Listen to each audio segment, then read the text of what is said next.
Sacarse sangre, medir los niveles de azúcar e inyectarse insulina. Para la joven de 15 años, Laura Blight, es un ritual diario antes de cada comida. Cuando tenía 11 años, su cuerpo dejó repentinamente de producir insulina, una hormona que el organismo precisa para transformar el azúcar, es decir, los hidratos de carbono. Laura tiene que inyectarse insulina para mantener constante su nivel de glucosa. Debe preocuparse de evitar la hiperglucemia y de no caer en la temida hipoglucemia. La hipoglucemia causa mareos, temblores. Generalmente no te puedes concentrar. Estás agresivo.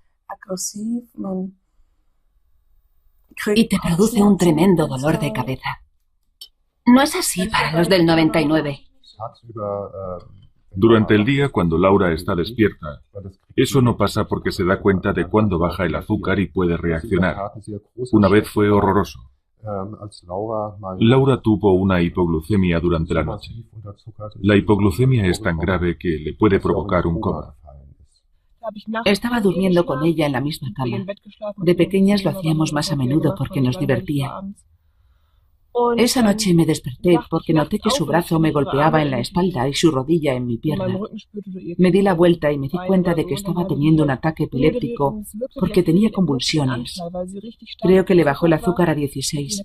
No sabía qué hacer y fui corriendo a llamar a mis padres. Me asusté muchísimo. Me puse muy nerviosa.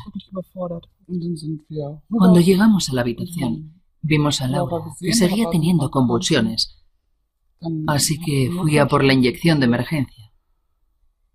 Y mi marido se la puso. Se le pasó enseguida y volvió a estar bien. Pero al ver el agotamiento reflejado en la cara de Laura y el miedo que pasamos todos, me juré que eso no podía volver a suceder. Desde que se ha acostumbrado a llevar la prótesis de la pierna, Uwe Rolfs se siente de nuevo activo. Hace 5 años le tuvieron que amputar la pierna derecha como consecuencia de una diabetes mal controlada durante mucho tiempo. Al contrario que en la diabetes juvenil, las subidas de azúcar en la denominada diabetes del adulto pasan desapercibidas. Algunos afectados se dan cuenta cuando empiezan a aparecer las consecuencias. Después de que se la diagnosticaran a los 23 años, Uwe Rolf se ha tomado la diabetes a la ligera durante demasiado tiempo, y mientras tanto el azúcar le ha provocado daños irreparables en algunas conexiones nerviosas. Estos 2 dedos. ¿Están entumecidos? Sí. ¿Los nota diferentes? Sí, claro. ¿Hasta qué punto? No sé cómo explicarlo. Son los dedos. Casi no puedo sostener nada. Se me cae todo de la mano. Eso no me gusta nada. Abra la mano, bien extendida. No puedo. Mientras el señor Roll se lo toma con tranquilidad y piensa en todo aquello que no quiere hacer, sus vasos sanguíneos se siguen estrechando. Y si llegan a obstruirse, pueden surgir problemas de circulación muy serios. En los casos más graves, la única solución es amputar el miembro. Mi mayor temor eran las inyecciones. ¿Cómo lo iba a llevar? No quería ni oír hablar del tema, ¿no? En absoluto.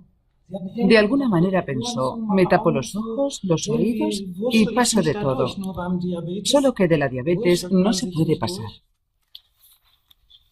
La jubilación los había vuelto más activos. Ahora pasan la mayor parte del tiempo en el salón de su casa. Desde la amputación, los viajes y las salidas son cada vez menos frecuentes. Hemos estado gordos y delgados, ¿verdad? Las amas de casa solían reunirse los miércoles y allí es donde nos conocimos, en el baile de la iglesia.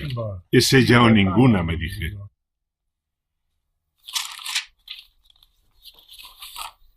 Uwe Rolf trabajó durante 30 años en el puerto de Hamburgo. Cuando hoy piensa en aquella época siente cierta nostalgia.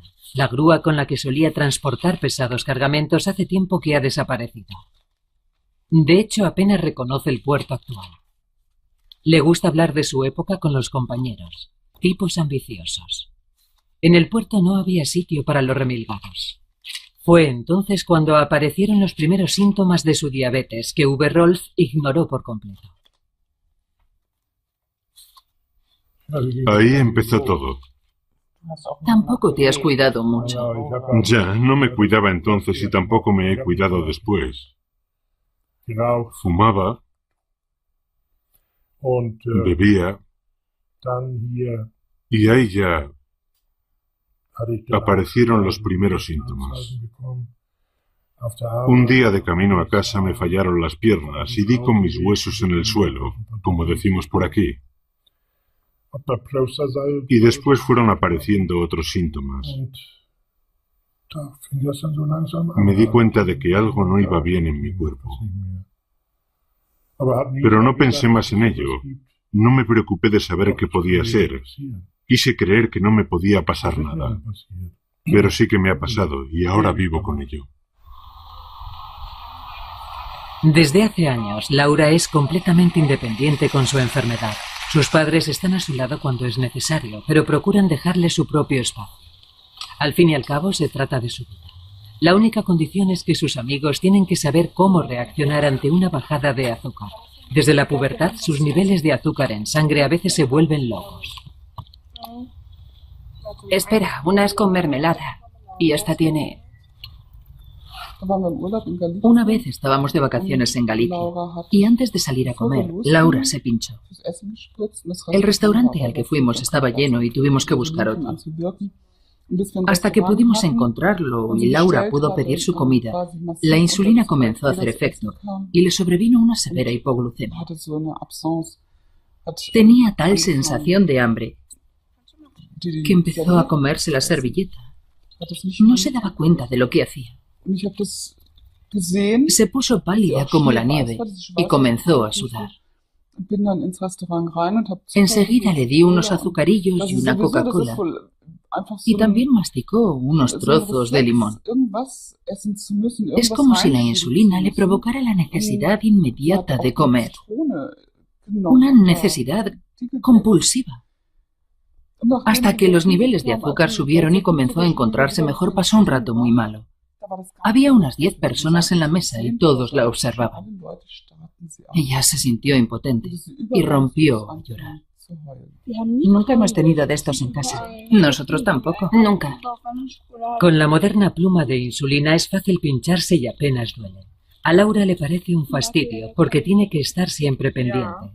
Calcula los niveles de azúcar y el intercambio de hidratos de carbono. A los no iniciados esto quizá les suene a matemáticas puras.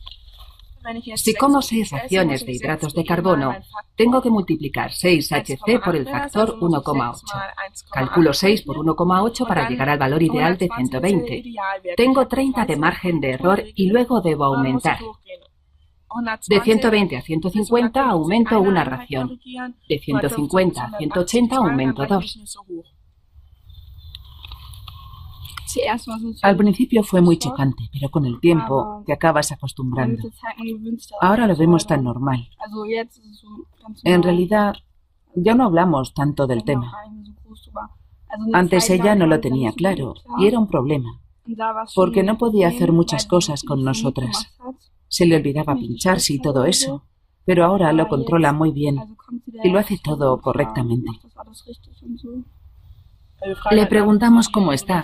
A veces notamos que no se encuentra bien. Entonces le preguntamos si tiene que pincharse o si quiere algo de beber o algo de comer. Pero normalmente todo va bien.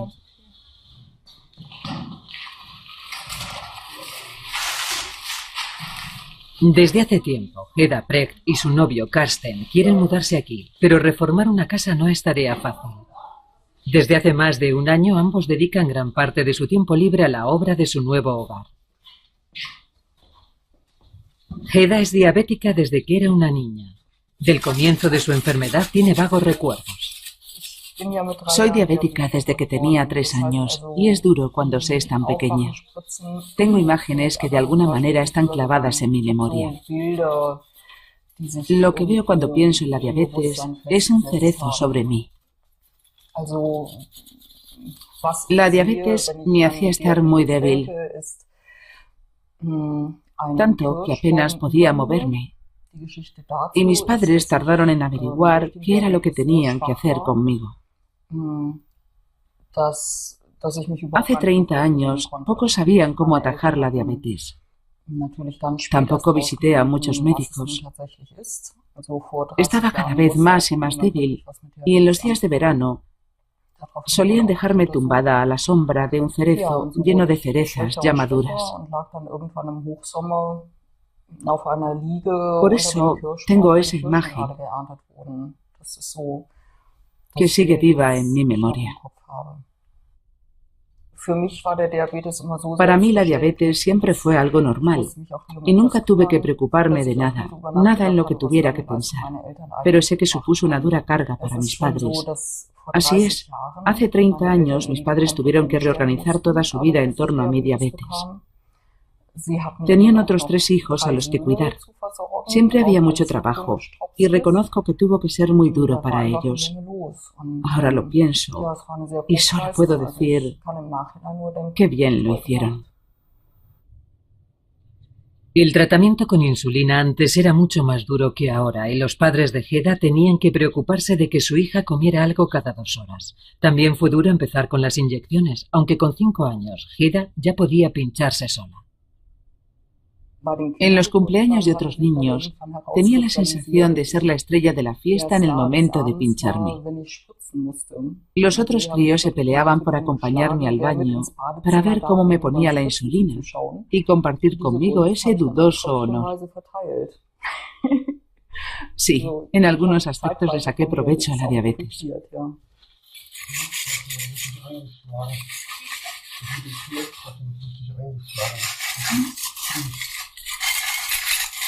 Hedda maneja bien su enfermedad. Cuanto mejor se lo toma ella, más fácil es también para los demás. Su novio Karsten también se lo toma con calma. Desde que vivió con Hedda una de sus bajadas de azúcar está un poco más alerta y siempre lleva un kit de emergencias con glucosa cuando salen juntos a patinar. Sin embargo, no siente que la diabetes de Hedda sea una carga para él y está deseando mudarse a vivir con ella una vez que la casa esté terminada.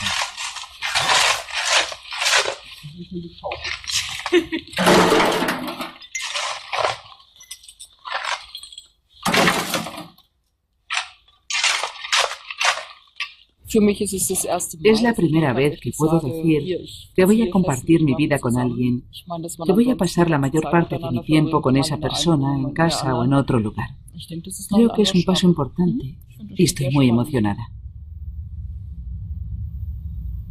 Reinhard Stender trabaja como experto financiero en un banco especializado en el sector naval. Cuando a los 24 años le diagnosticaron diabetes, se le vino el mundo abajo. Al principio creyó que tendría que estar a dieta de por vida y que tendría que renunciar a sus queridos cócteles. Además, le preocupaban mucho los prejuicios de la gente en el mundo laboral. ¿Qué sería de su carrera? Reinhard Stender estaba decidido a conservar y mejorar su puesto de trabajo. Nunca he ocultado mi enfermedad. He hablado de ella siempre de manera abierta. Puede ir bien o puede ir mal y puede chocar a los jefes. Pero les debería dar igual si ven que el trabajo está bien hecho. Normalmente se lo toman bien, aunque hay otros que reaccionan peor. Hay que saber manejarlo en cada caso concreto. Pero creo que no me equivoqué al tratarlo siempre de manera abierta. Puedo decir que nunca me he visto en una situación en la que el hecho de ser diabético me haya perjudicado. No puedo decir que, por mi carácter, tenga ese afán de superación de las personas con alguna discapacidad. Aunque, la verdad, siempre he tenido mis aspiraciones. Pero lo cierto es que nunca antes había tenido tan marcado este afán por ser el mejor. Al diagnosticarle la diabetes, se preocupó por indagar en la etiología de la enfermedad e incluso estudió su árbol genealógico, pero no encontró antecedentes en su familia. Mientras tanto, se tomó la diabetes como una molesta compañía, pero intentó que en la medida de lo posible no le condicionase. Ahora, como antes, sigue viajando con su mujer Martina y siempre lleva en el equipaje de mano la insulina necesaria y la inyección de emergencia. A mí no me agobia. Es Reinhard, en realidad, el que tiene que medirse los niveles de azúcar y pincharse varias veces al día. Yo no tengo esa obligación.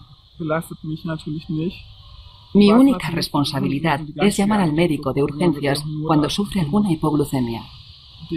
La primera vez tardamos mucho en darnos cuenta de lo que le estaba pasando. Yo no me enteré. Estábamos en una boda y me asusté muchísimo al ver a mi marido con convulsiones e incapaz de hacer nada. No paraba de retorcerse y de gritar. Fue horrible verlo así. De hecho, nunca lo había visto ponerse de esa manera. Tenía que ponerle la inyección de glucagón, pero nunca lo había hecho. Él me había explicado muchas veces cómo hacerlo. Abres esto, tiras de la tapa, luego haces esto otro. Pero me puse nerviosa y me costó reaccionar hasta que por fin conseguí hacerlo. Tengo que admitir que estaba muerta de miedo. Esa fue la primera vez. Después hubo algunas más, pero no muchas en realidad. En los 10 años que nos conocemos, le habrá pasado unas 5 veces, más o menos. Después de una severa hipoglucemia tienes una sensación tremendamente desagradable. Algo así como en la película Memento. Es como después de una buena borrachera, cuando no puedes recordar nada de lo que ha pasado. Eso es lo más importante, lo que más me incomoda. Esa pérdida de memoria es lo que más me agobia. Me afecta mucho. Así, muy bien. Despacio. Con disciplina y un buen cuidado, Sandra Helmeke ha logrado mantener unos niveles óptimos de glucosa a lo largo de su embarazo. En unas 2 semanas dará a luz y su afición, la danza del vientre, parece que también le gusta a su bebé. Para de patalear y se deja meter. Según Sandra Helmeke, es la preparación ideal para el parto.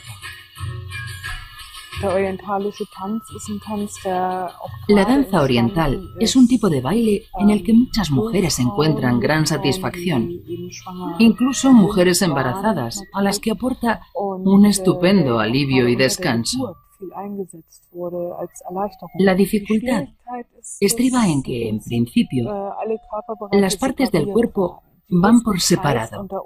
La cadera gira mientras que la parte superior del cuerpo realiza un suave balanceo.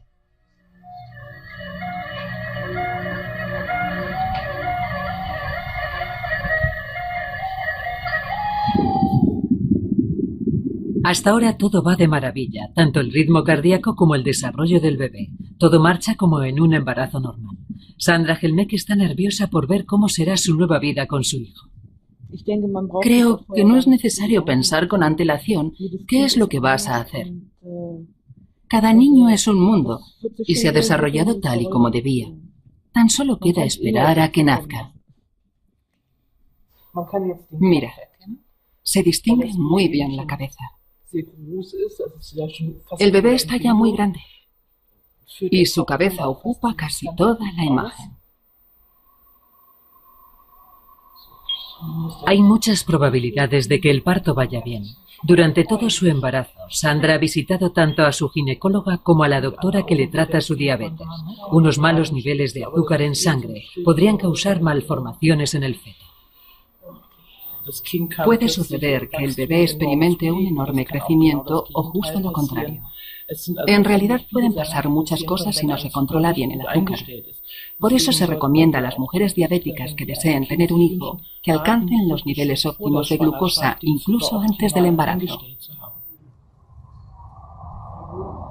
A Sandra Helmeke su embarazo le pilló por sorpresa, pero afortunadamente desde el principio ha mantenido los niveles óptimos. Las primeras semanas de gestación fueron decisivas en el desarrollo de los órganos del bebé.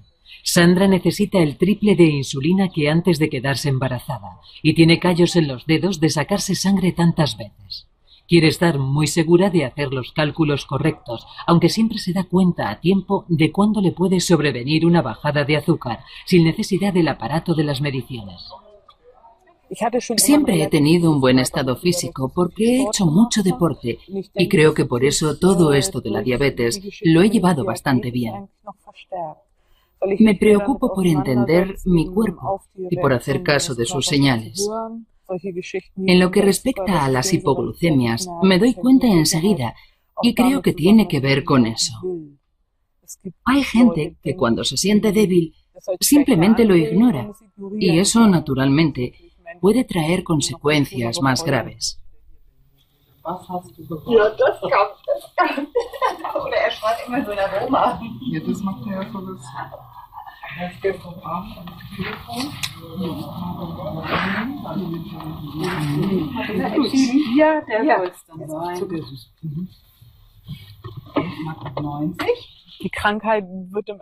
Al fin y al cabo, la enfermedad siempre va a estar ahí y se agravará con el tiempo. No tengo manera de influir sobre ella, así que creo que solo puedo vivir con ella lo mejor posible. Cuanto mejor me lo tome y acepte que esto es así, más fácil será sobrellevarlo. No puedo vivir para la diabetes, sino con ella. Es una especie de pacto. No se la quiere, pero de alguna manera tenemos que llevarnos bien. Sí, vale. Hubo momentos en los que no me podía reprimir. En la pubertad salía con los amigos a beber. Bebía más de lo que la diabetes me permitía. Pero eso también forma parte de mi vida con la enfermedad, rebasar los límites. Pasé una temporada en la que no me pinchaba, simplemente porque ya no tenía ganas de hacerlo. Hasta que me di cuenta de que eso no me hacía sentirme mejor y que no tenía más remedio que seguir pinchándome.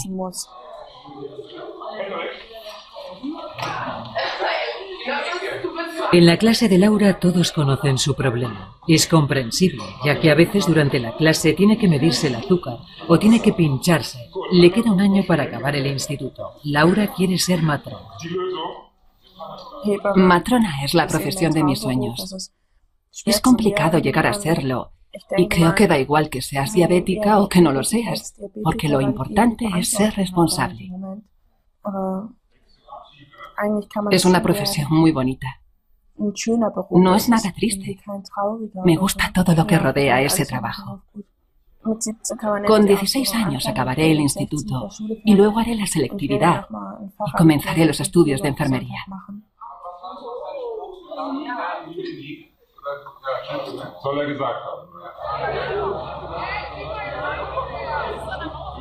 Dentro de poco la clase saldrá de excursión. Los padres de Laura quieren hablar antes con el profesor para explicarle de nuevo cómo tiene que administrar la inyección de emergencia en caso de necesidad. Laura se maneja bien con la enfermedad y con las inyecciones. Sin embargo, se agobia cuando en el recreo o en la piscina algún curioso le hace preguntas. Siempre ese, yo no podría hacerlo, pero no tendría más remedio si estuviera en mi lugar y lo haría también. Esas son las cosas que encuentro absurdas. Cuando preguntan, ¿duele? Incluso si doliera, no tendría otra opción. Son esas absurdas preguntas las que más me molestan. Normalmente las inyecciones no duelen. Se pincha en el tejido muscular o en el tejido graso y ahí no hay nervios. Pero puedes dar con algún nervio en la musculatura y entonces sufres un dolor indescriptible. Alguna vez que me ha pasado, he sacado inmediatamente la aguja y he tenido que tumbarme 5 minutos hasta que se me pasaba el dolor. Esos son los peores momentos, sin duda. Hedda Precht es Relaciones Públicas y responsable de marketing de una pequeña empresa de ordenadores portátiles. Nunca ha tenido una bajada de azúcar en la oficina. A pesar de ello, le ha contado a sus compañeros lo que podría pasar. Para mí es muy importante que mi jefe sepa que tengo diabetes, ya que una bajada de azúcar podría malinterpretarse y confundirse con una buena borrachera. Por eso prefiero contarlo y que en caso de duda llamen a urgencias antes de que me tiren un cubo de agua a la cabeza. Así que es mejor decirlo.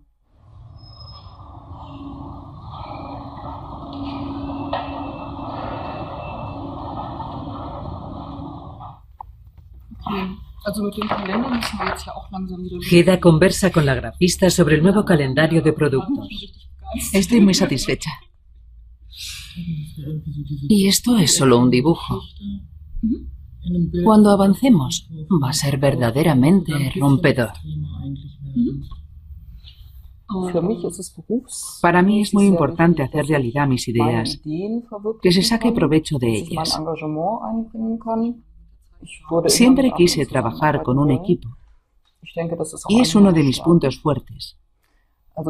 Porque nadie se da cuenta de que lo quiero todo más rápido, que lo quiero todo mejor o con mejor calidad. Siempre intento conseguirlo de una manera sutil. Y así se consiguen muchas cosas y se llega más lejos.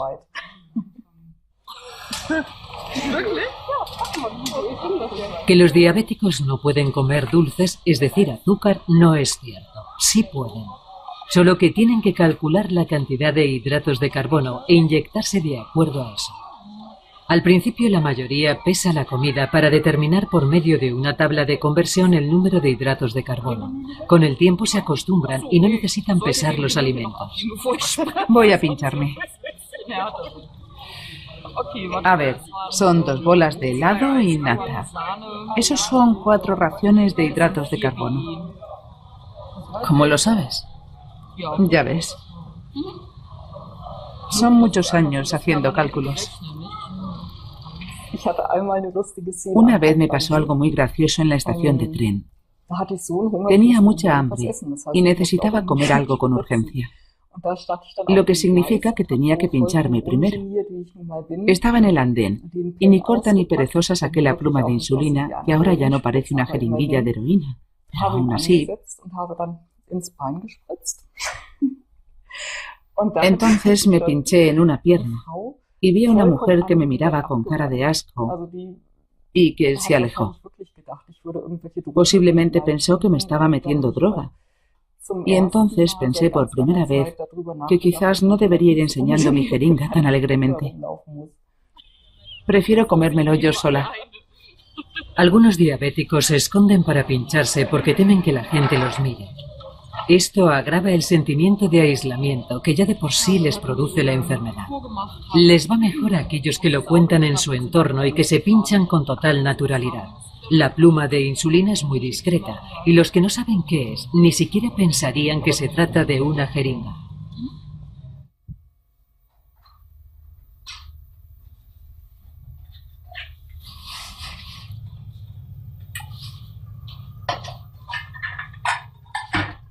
Once de la mañana, hora de preparar el almuerzo. Desde que el señor Rolfs aprendió en una escuela especial lo importante que es tener niveles estables de azúcar en sangre, ha convertido la diabetes en su prioridad.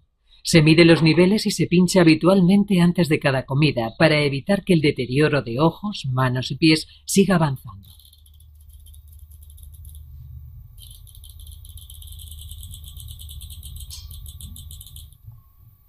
Comen siempre a la misma hora, aunque ninguno de los dos sigue una dieta especial. Tampoco comemos mucha grasa. La grasa está prohibida. Hoy hay un poco. Llevamos una dieta normal.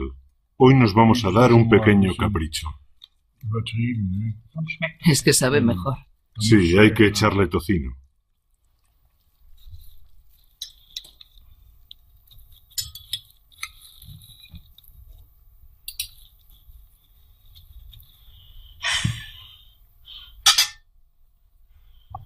A ver si aprendes. ¿Mejor? Sí. ¿Seguro? Sí. Con el azúcar puede aparecer alguna alteración nerviosa, por eso vamos a comprobarlo con esta horquilla de vibración. Veamos, cuando le toco el pie tiene que notar cómo vibra. ¿Lo nota?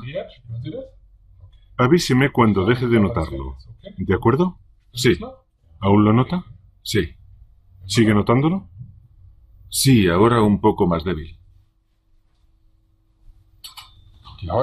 Las enfermedades más frecuentes provocadas por la diabetes son las oculares, que pueden desembocar en ceguera, alteraciones en los riñones, que en los casos más graves pueden necesitar de diálisis, e incluso las polineuropatías y alteraciones nerviosas en los pies, lo que conocemos como el síndrome del pie diabético. Estas afecciones aparecen frecuentemente, pero con exploraciones habituales en el globo ocular, con análisis de sangre y examinando los riñones, la circulación y la sensibilidad en los pies, todo eso puede evitarse. Reinhard Stender ha anotado sus niveles de toda la semana. Quiere saber por qué se producen esas hipoglucemias nocturnas. En Alemania hay más de 5 millones de diabéticos. La mayoría tienen la denominada diabetes del adulto por una alimentación incorrecta y sobrepeso. Las causas de la diabetes juvenil tipo 1 todavía se desconocen. Existe una enfermedad autoinmune, es decir, una enfermedad que ataca al propio sistema inmunológico. Algunas células de nuestro propio organismo atacan y destruyen las células del páncreas productoras de insulina. ¿Por qué acaban con esas células en particular? En la diabetes tipo 1 se desconocen las causas. Aumenta el riesgo de alergias y de otras patologías como el asma bronquial y las enfermedades de la piel. Todo son especulaciones, pero no se sabe en realidad por qué esta enfermedad actúa así. Me parezco a Marlene Dietrich.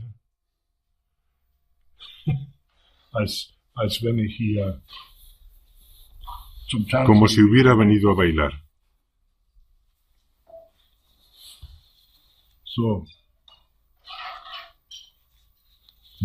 Es un vendaje especial, como el de los deportistas. Desde que le amputaron la pierna, Uwe Rolfs hace todo lo posible para evitar otra operación. Todo empezó con una pequeña herida en el pie. Luego le tuvieron que amputar los dedos y finalmente toda la pierna. Se utiliza así. Lo saco de esta especie de embudo, me pongo esto otro, y este es el aspecto que tiene. Cuando me amputaron los dedos del pie me dije, bien, no hay tiempo para reflexionar, hay que actuar. Tenía que superarlo y me resigné. Fui valiente. Y hoy no supone ningún problema. No. Ningún problema entre los dos. Después de 40 años de matrimonio, esto puede pasar. Si así puedo prolongar la vida, está bien, me conformo. Si después de todo esto resulta que acabo en una caja de pino de la noche a la mañana, entonces no me conformo.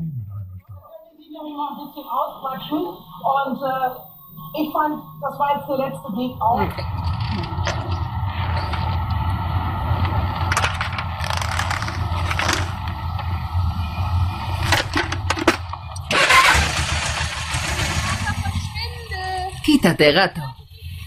Siempre en medio.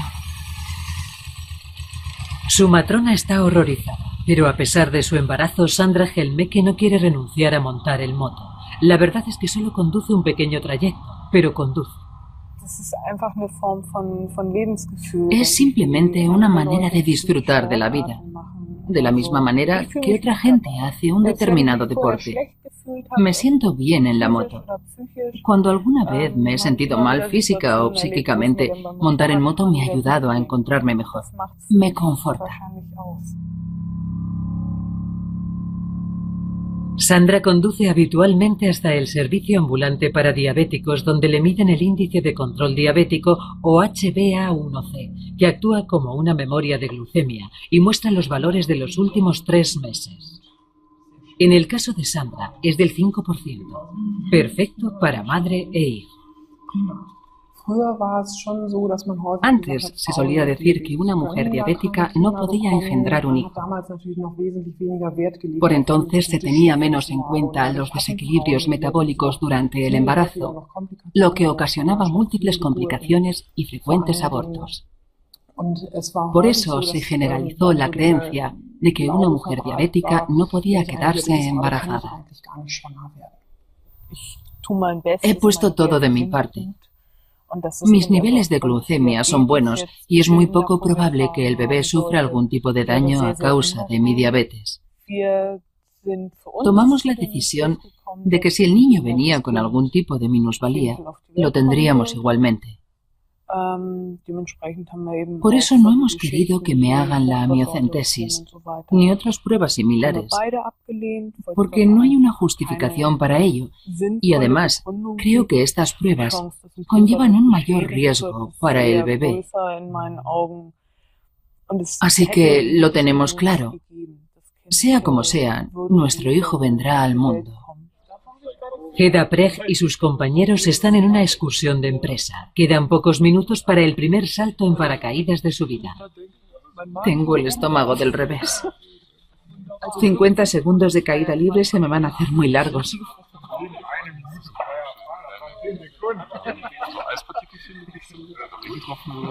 Los primeros ya han saltado. Hedda irá en el siguiente vuelo.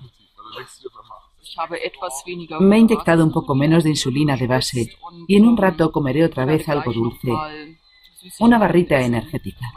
Para mí es más seguro que la glucosa en sangre esté un poquito más alta. Correré el riesgo y veremos cómo reacciona mi cuerpo.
Ya aterrizan.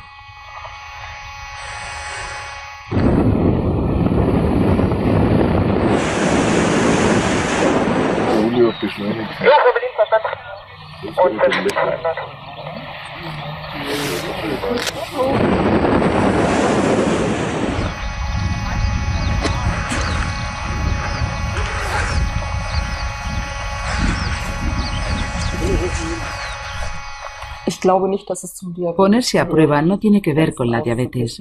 Sin duda creo que debe hacerse. Todo el mundo debería, independientemente de la diabetes. Siempre he sido muy curiosa. Y he querido probar las cosas que me llamaban la atención.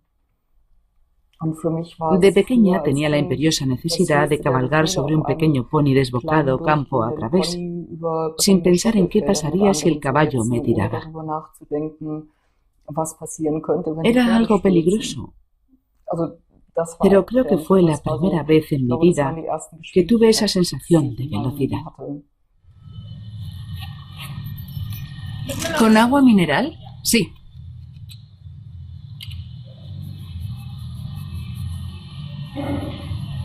Con el ejercicio el cuerpo quema más hidratos de carbono. Por eso Laura mide sus niveles sanguíneos antes de hacer deporte. De esta manera sabe si tiene suficientes reservas para el esfuerzo que va a hacer su cuerpo o si necesita comer algo.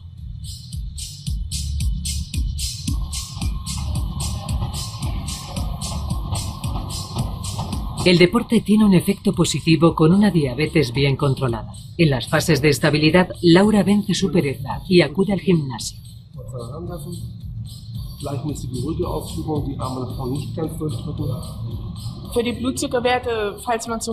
Cuando los niveles de azúcar están altos, es mejor montar en bicicleta o correr o cosas así. Pero si están bajos, es mejor hacer ejercicios de pesas que no quemas tan rápido. Es más cómodo que correr o que montar en bici porque no hay tanta oscilación en la glucemia. ¿Y afecta también al tipo, adelgazar y esas cosas? Sí, también. Sí, claro. Si quisiera adelgazar lo tendría más difícil que una persona no diabética, porque tengo que comer más a menudo, porque algunas veces me pincho de más y a pesar de estar llena tengo que seguir comiendo. Eso hace que adelgazar sea más difícil.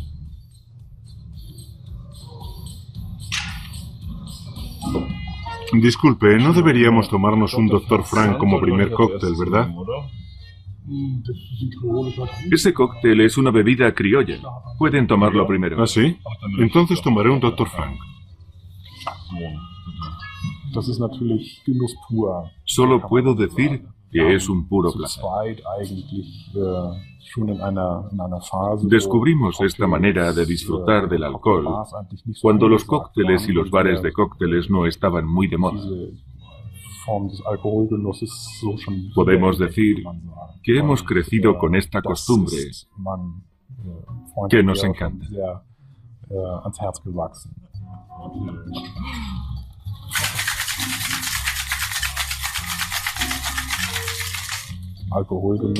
Beber alcohol con moderación no es algo malo, ni siquiera para el que sigue un tratamiento de insulina. Consiste en mantener equilibrada la balanza. El efecto que el alcohol produce en la glucosa de la sangre se contrarresta en cierta manera con los hidratos de carbono de los zumos. Depende, claro está, del tipo de cóctel que tome.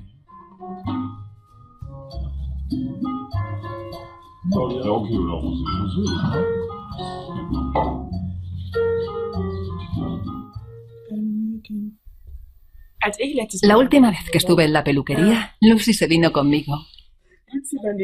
Y no paraba de mirarme y reírse. Yo no quedé nada contenta con el peinado. Me lo habían cortado bien, pero me echó tanta espuma que me quedó muy rizada. El pelo me llegaba por aquí, y aquí empezaban los rizos. A mí me hicieron unos rizos, así como unas ondas hacia afuera. No, los míos eran rizos muy marcados. Luego iremos a escuchar música. Me gustaría ser morena, pelo largo y liso. Delgada, la cara estrecha, ojos marrones. Exactamente lo opuesto a como soy. En fin, no quedará más remedio que operarse. Sí, y acabarás pareciéndote a Michael Jackson. Sí, copiaré su nariz.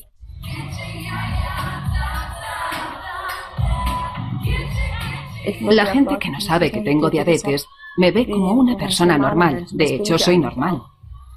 Es cierto que esta es una enfermedad grave, pero creo que se puede vivir con ella. Si te cuidas y está bien controlada, no tienes ningún problema.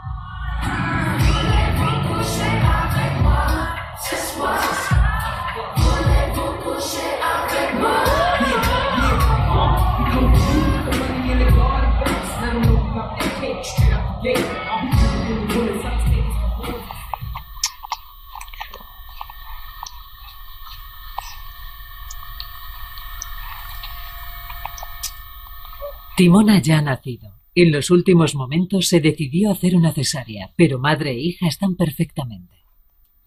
Gracias a Dios, nuestros niveles estaban en orden. Nos tendremos que hacer análisis de vez en cuando, cada 2 días más o menos, pero hasta ahora todo va bien. Al menos no tiene diabetes de nacimiento. Que la vaya a desarrollar más adelante es algo imposible de saber. Si es propensa, aparecerá en cualquier momento. Pero esperemos que no sea así, ¿no?